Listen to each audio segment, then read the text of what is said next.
Palanya turun semua.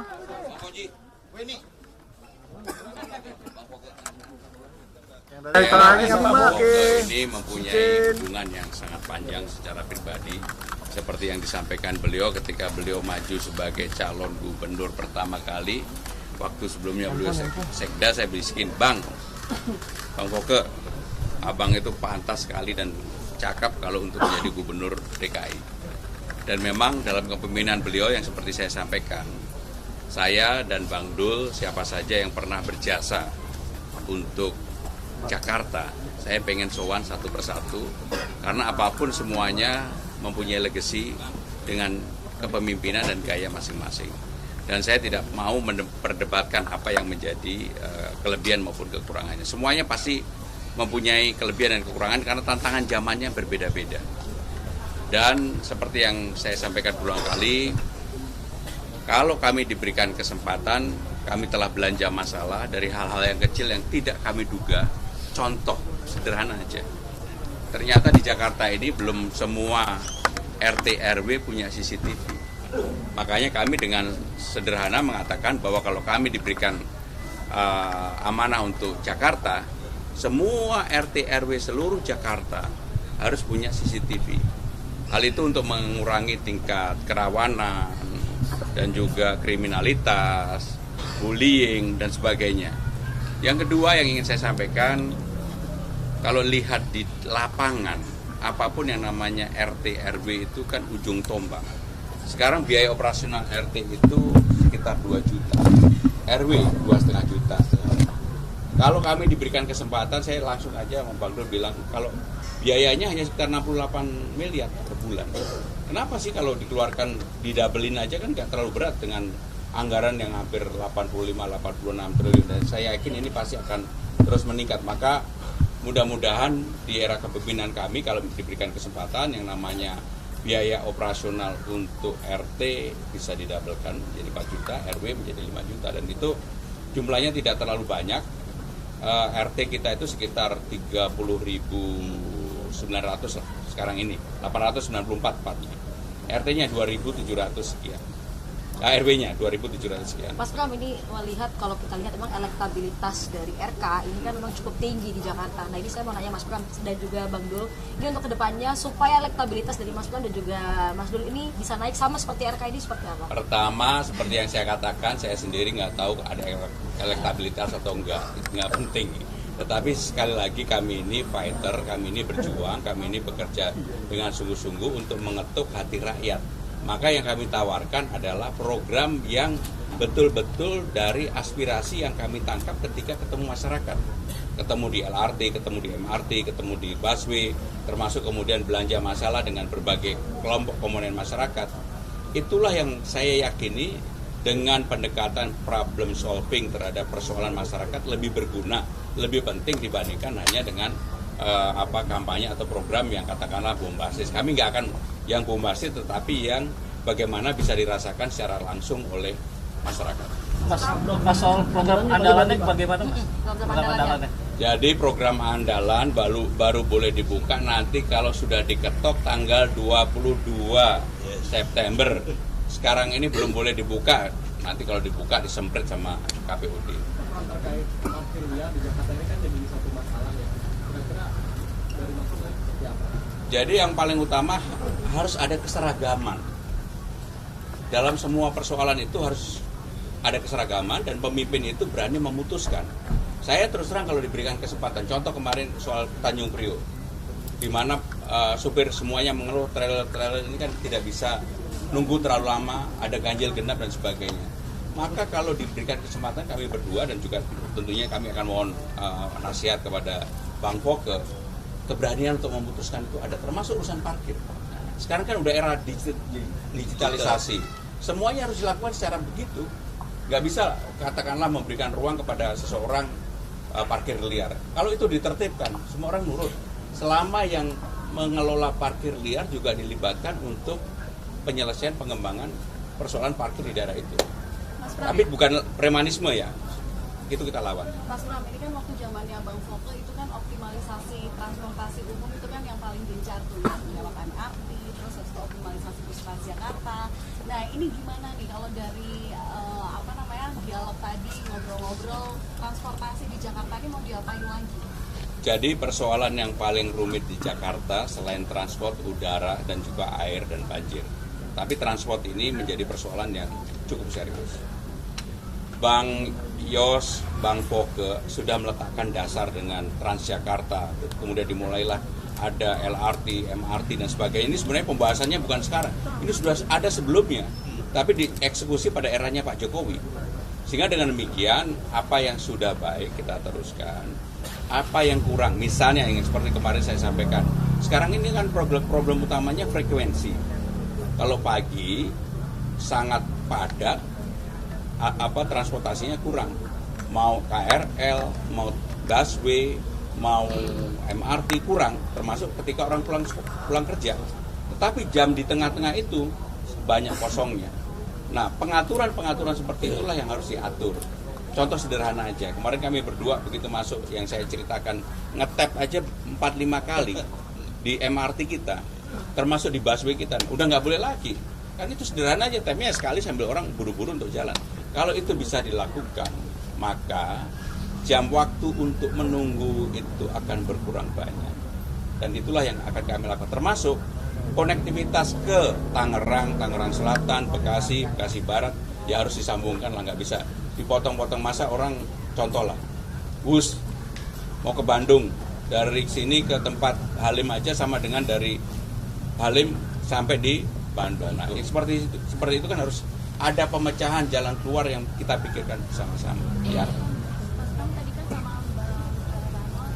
Bang Foke ditanya juga. Oh, iya. Tadi sempat menyinggung nih tentang Jackmania atau yang pas tadi foto di depan. Nah, sedangkan Jackmania itu sama Persib itu kan hubungannya masih kurang bagus sampai saat ini. Nah, kira-kira bagaimana sih cara menangani masalah tersebut? Kalau hubungan Jackmania sama Bobotoh itu urusan Jackmania sama Bobotoh. Tetapi sekali lagi, kalau kita jadi pemimpin, maka kita harus meletakkan pada hal yang proporsional. Ini kan ada Persija, ini ada pemerintah daerah Jakarta, ini ada Jackmania yang kalau menang itu kegembiraannya luar biasa, kalau kalah kesedihannya juga luar biasa. Tapi kalah menang mereka tetap membela Persijanya luar biasa. Sehingga dengan demikian yang harus dilakukan pembenahan pertama adalah supaya Persijanya menang terus, kegembiraan itu menjadi tinggi. Nah, hubungan Persija dengan pemerintah daerah inilah yang dibuat harus lebih transparan. Dukungannya harus jelas. Bagaimana dengan restribusi, bagaimana dengan perpajakan, bagaimana dengan bantuan pemerintah daerah untuk Persija, dan seterusnya. Nah, Jackmania tadi adalah bagian dari yang sudah saya jelaskan. Pendukung utama untuk supaya kegembiraannya lebih lama. Kalau menang terus kan lebih lama, dan kami berdua, kebetulan saya dulu pemain bola, Bang Dul juga pemain bola, kami yakinlah kami punya insting untuk itu. Konteks ini beliau sudah mengutarakan bahwa pembangunan itu harus berkesinambungan dan harus dilihat dengan kacamata yang berkesinambungan. Ya. Apapun tidak akan selesai pada saat beliau dilantik, andainya nanti diberi kepercayaan dilantik, mulai dilantik dan kemudian pada saat beliau selesai masa jabatannya akan bisa tuntas, belum tentu. Ya. Jadi itu sebelum kita memulai sesuatu, ini kan ada prolognya tolong dipelajari dulu sehingga kita paham apa permasalahannya dan kemudian bagaimana kita lanjutkan. Yang buruk nggak perlu dilanjutkan, tapi kalau yang sudah baik saya kira itu yang menjadi tanggung jawab kita bersama, juga masyarakat untuk mendukung. Ya, itu saya kira satu hal yang sangat positif. Nah, detailnya nanti tanyakan pada beliau. Tapi yang jelas ini merupakan satu modal yang menurut saya sangat baik, sangat positif untuk Kota Jakarta ke depan. Oke, ada ajakan buat gabung ke tim pemenangannya Pak Pramono sama Bang Iya, Rano? dan Jakarta. Enggak ada tuh, kita belum ngomong apa-apa. Oke, tadi di awal sempat menyinggung bahwa kalau ada Pramono akan jadi gubernur. Maksudnya gimana? Tadi kan udah dijelasin beliau. Waktu saya maju, waktu itu saya jadi wakil gubernur. Ya. setelah saya jadi sekda itu masa sulit Jakarta karena krisis. Kemudian saya jadi wakil gubernurnya Pak Yos, Bang Yos. Dia periode pertama. Nah itu waktu itu pun saya sudah berkomunikasi cukup akrab dengan partai dan juga dengan Pak Pram, Mas Pram secara pribadi. Dan waktu setelah saya selesai masa jabatan sebagai wakil gubernur, saya banyak kawan-kawan yang menyarankan maju sebagai gubernur, antara lain Pak Pram yang menyarankan saya maju. Apakah nanti akan balas jasa? Nggak ada balas jasa karena aku udah pensiun, udah expired. Pertemuan juga gitu untuk Pak Pramono? Enggak, ya itu saya juga belum lihat programnya kayak apa ya. Jadi kita lihat dulu, kita tunggulah. Pokoknya yang jelas saya berterima kasih, bersyukur saya bisa mendapat kesempatan bersilaturahmi dengan orang-orang yang akan memimpin kota ini ke depan, dan saya punya kewajiban untuk memberikan informasi sebanyak mungkin apa yang saya ketahui kepada beliau-beliau, supaya beliau-beliau itu bekalnya cukup banyak gitu ya. Yang jelas harus lebih baik daripada sebelumnya. Bang Rano, tambahan nggak Bang Rano? Iya, sebetulnya 11 tahun saya di Provinsi Banten itu adalah belajar yang paling luar biasa bagi saya. Sebetulnya pemerintah daerah itu dimanapun daerahnya itu hanya dua unsurnya. Yang pertama adalah urusan wajib, yang kedua urusan pilihan. Wajibnya tuh yang basic dengan dasar pendidikan, kesehatan, perhubungan, lingkungan, itu wajib. Nah, baru kita pilih perhubungan bagaimana. Tadi kita bicara soal transportasi. Jakarta ini kalau pagi 14 juta, malam 9 juta. Kenapa? Artinya 4 juta itu pendatang semua dari Bekasi, Tangerang. Nah inilah yang diatur masalah transportasi kan. Makanya ada busway, MRT, segala macam. Nah ini yang menarik. Barangkali kalau Bang Foke lupa, mungkin gara-gara Bang Foke saya jadi wakil gubernur tahun ini. Karena dulu 2008, 2007, sebelum saya jadi wakil Bupati Tangerang, hampir saya jadi wakil beliau. 2007 pertama kali. Pertama kali saya ketemu Bang Foke pada waktu itu mau pilkada DKI. Beliau minta saya jadi wakil. Saya siap, saya bilang. Disitulah pertama kali saya ketemu Ibu Ketua. Saya sekjen partai, Pak.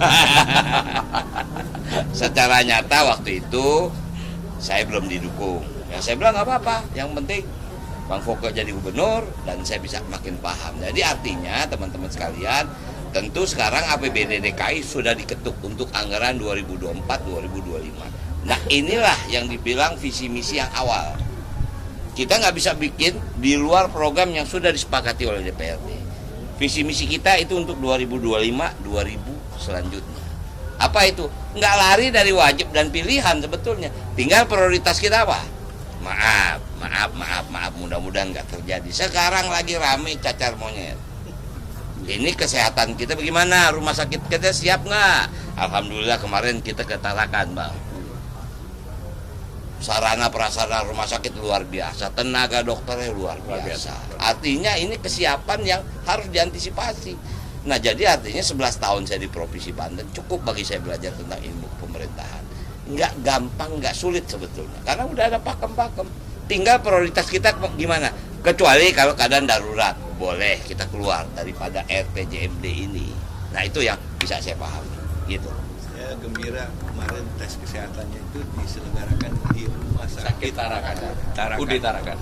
Rumah sakit umum daerah yang serba lengkap banget. Ya, lengkap banget. Dan saya bisa dengan bangga mengatakan itu karena saya berobatnya juga ke situ. Nggak pernah saya berobat ke rumah sakit lain. Sejak saya jadi staf pemerintah DKI sampai saya selesai, sampai pensiun, saya kalau berobat selalu ke situ. Mudah-mudahan Bang Dul nanti kalau udah selesai jadi wakil gubernur, berobatnya juga jangan ke Medistra, jangan ke Grand Eagle, berobatnya ke situ juga. Insya Allah. Cukup ya. Ketua tim ses Pak, ketua tim sesnya gimana nih Pak? Penggodokannya kok kayak lama banget sih? Enggak lama, memang belum waktunya diumumkan. Pokoknya kejutan. Minggu ini insya Allah ya, sabar ya. Bukan. Bukan Pak Anies. Pokoknya Bukan Bang Fauzi juga. Ciri-cirinya gimana? Siapa? Menjunjung tinggi prinsip jurnalisme dalam setiap tayangan terbaiknya. menghadirkan berita bernilai sebagai referensi. Gelar bicara yang tajam. Tidak, ini kan kebohongan dong. Mengupas fakta demi fakta dan mendorong pencarian solusi. Serta investigasi yang mengungkap kebenaran. Rosi, Satu Meja, The Forum, Sapa Indonesia Malam. Nilu, ikuti semuanya bersama Kompas TV.